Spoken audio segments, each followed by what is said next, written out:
I'm here with Mango and my awesome student Robert here, and we are going to be showing you what the next step is for driving. Mango's a 17-year-old Paso, and he's just learning how to drive right now. So we've already gotten to the place where we can pony him, we take him out, this, that, and the other. People have been asking me, what do I do after I've ponied the horse around?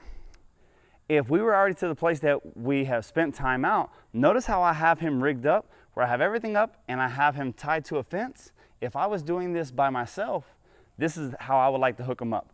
Tied to something solid where they're not going anywhere, hook them up myself, have a hold of the lines, and unhook them. Since Mango's green, what we're gonna do is we're gonna hook him up, and then we're gonna untie him, and Robert's gonna pony me a little bit for a session or two. And as soon as he does that, we're gonna open the gates and take him out.